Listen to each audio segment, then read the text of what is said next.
Being a fan of fictional detectives such as Sherlock Holmes, a modern-day detective that I've always had a soft spot for was Columbo, which was composed of a TV series spanning on and off for several decades and numerous TV movies. The lovable Lieutenant Columbo who thinks outside the box as an LA homicide detective and catches out the most crafty killers. There are hundreds of facts on this show, but here are 10 to get you started. Number 10. Not Italian. Basta con le bugie.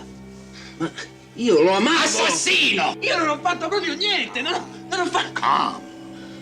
Despite the title character being Italian, although it's spelt incorrectly, Peter Falk, who plays a convincing Italian due to his accent and complexion, was actually of Polish, Czech and Hungarian background and of Jewish descent, and despite speaking Italian in a couple of episodes, was not a fluent Italian speaker. Number 9. Columbo's tactic. That coat. Oh, I'm sure that we can find something nicer for you. No? I think there's a misunderstanding. Oh, no, brother. No false pride between friends.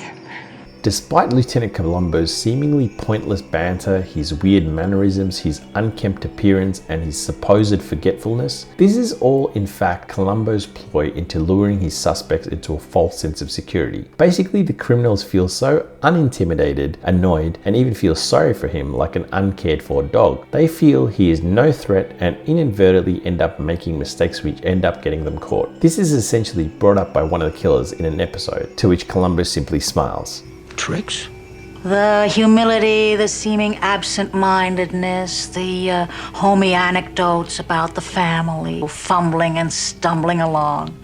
But it's always the jugular that he's after. Adding to this, Peter Falk often would ad-lib a lot of his erratic behavior, which he felt helped to add to the unease of the actors playing the suspects. Number 8. Just one more thing.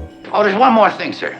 Another tactic used by Columbo is often when Columbo is with a suspect, he leaves the room or is about to leave, resulting in the suspect relaxing and letting down his guard. Suddenly, surprising many suspects, he re-enters the scene and exclaiming, "Oh, there is just one more thing," and will deliver a startling piece of information which will mentally knock the wind out of the suspect. Columbo would usually pick up on this and would watch their next moves. The suspect would usually then make a wrong move as previously mentioned and end up getting caught.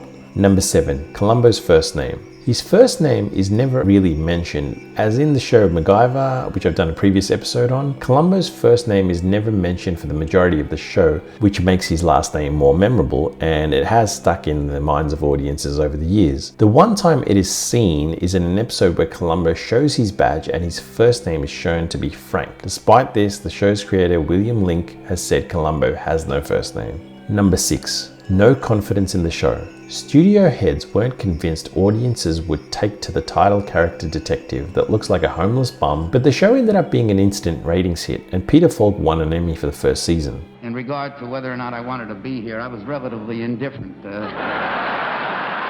Number 5. The show's unorthodox format. The show was in opposite format story to usual detective shows or movies, where it would show the crime and the killer right at the beginning of the episode, and the audience would follow the story to see how they get caught out. This essentially would put the audience in the shoes of the killer, and often audiences want the killer to get away with it. I know I did.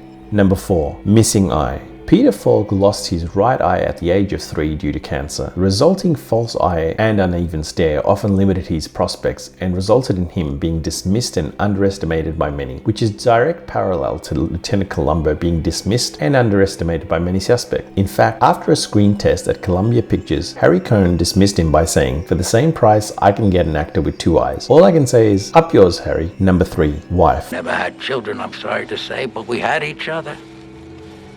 And I suppose that makes me a very lucky man. Lieutenant Columbo often refers to his wife, especially when making small talk with suspects. Despite this, besides being on the other end of a phone, she never appears in the series. There was a short-lived spin-off show called Mrs. Columbo starring Kate Mulgrew, but the series didn't live up to the original and they ended up changing her last name to Callahan. So yeah, basically they jumped from being the wife of one dirty detective to another, as in Dirty Harry. Anyway, Peter Falk's real-life wife, Shira Denise, appeared in 6 episodes episodes of Columbo playing a different character each time. Number 2, famous actors and directors. Over the years, the show has had many stars appearing as either killers or victims, including Leonard Nimoy, William Shatner, Leslie Nielsen, etc., and had famous or to be famous guest directors come in and film many of the episodes. For example, the episode Murder by the Book was directed by Steven Spielberg. On a side note, by the way, in that episode, the soundtrack includes typewriter keys being struck in a musical way.